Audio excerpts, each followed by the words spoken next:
Okay, we kick things off today with MOUZ versus Liquid, and yeah, it went pretty much how you would expect. MOUZ kicked off their IEM Cologne Stage 2 run with a clean 2-0 over Liquid, handing siuhy yet another loss to his old teammates. We started on Inferno, Liquid's pick, but MOUZ made it their playground on CT.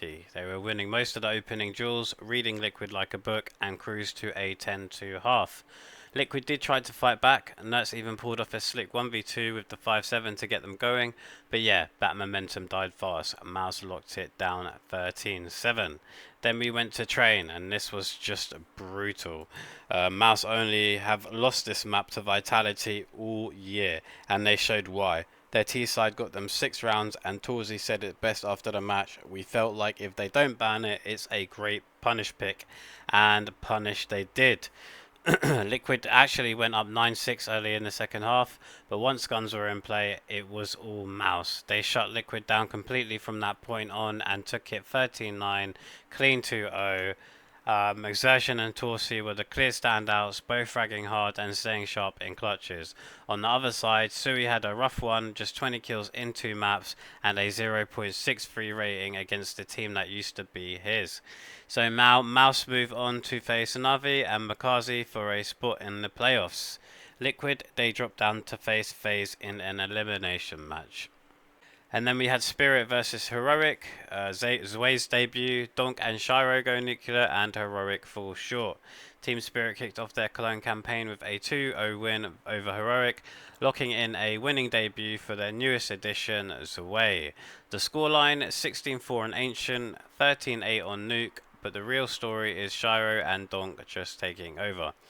Starting on Ancient, Heroic actually looked dangerous early on. They were running fast-paced executes and hitting Spirit with pressure, but 2 low buy rounds wins completely flipped the momentum. From there, Donk and Shiro started gunning them down round after round. Still, credit to Heroic, they mounted a serious comeback on CT, with Youngster doing serious work with some aggressive plays and solid mid control. They got all the way to match point, but just when it looked like Spirit were done, Zontix woke up, dropped a clutch multi-kill and sent us to overtime.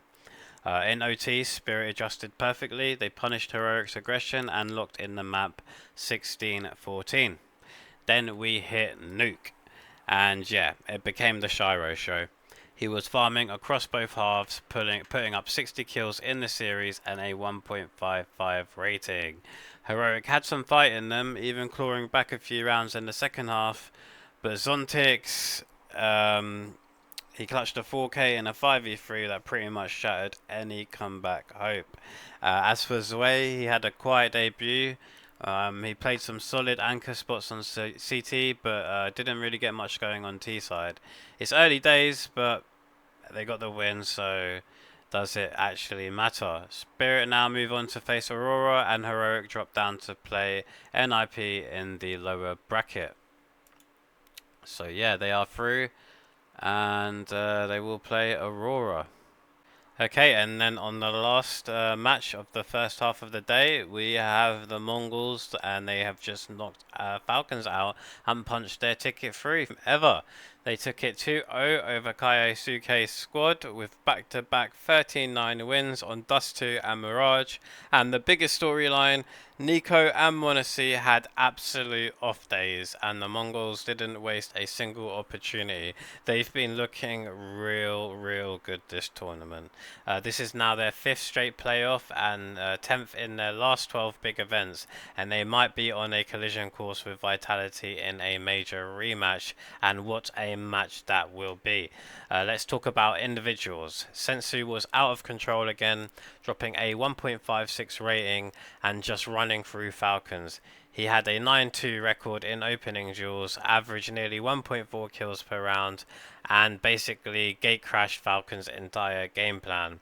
On Falcon's side, Kaiosuke actually played out of his mind, 1.34 rating, 98 ADR, and still couldn't drag them across the line. But Nico and MongolZ, it was brutal stuff. They both ended with a sub 0.8 rating, 80 ratings, and even when they won pistols, they couldn't hold on to momentum.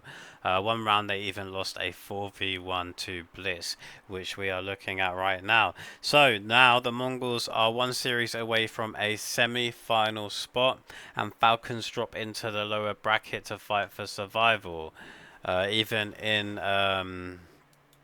Mazzino's interview, he said, which I'd like to share with you, he said that they are trying to lift some trophies. If we just have a look here.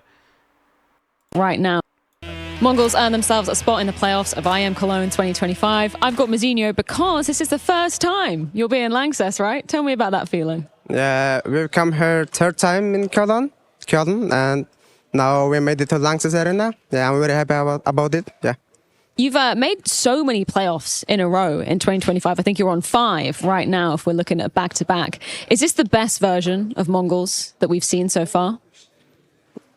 I think maybe 80%, not full dominant version, yeah. Okay. Tell me a bit about that blitz 1v4 on Dust 2. What was your reaction to that? First, we were laughing about Techno. He just accidentally misclicked in mid, yeah. And like he's 1 HP and we're just kind of nervous, yeah. It's 10-4, we lost Echo. That would be damage our economy, yeah. And he was 1 versus 4 took it, yeah. It was crazy. If there's one thing I learned about the MongolZ in Austin, is that you have so many fans watching at home. So would you like to say anything to them in Mongolian? In Mongolian, maybe I will tell it international, yeah. Thank you for cheering for us and keep cheer for us. We will not lose your belief. Keep believe for us. And this year, maybe we're gonna lift some trophy. Yeah. Thank you so much, Mazzino. We'll be seeing. Okay, yeah, so it would be nice to see the MongolZ actually lift the trophy. But yeah, if you want to drop us up and a like for more CS2 updates like this, I'll keep you in the loop. And as always, thanks for watching. Take care.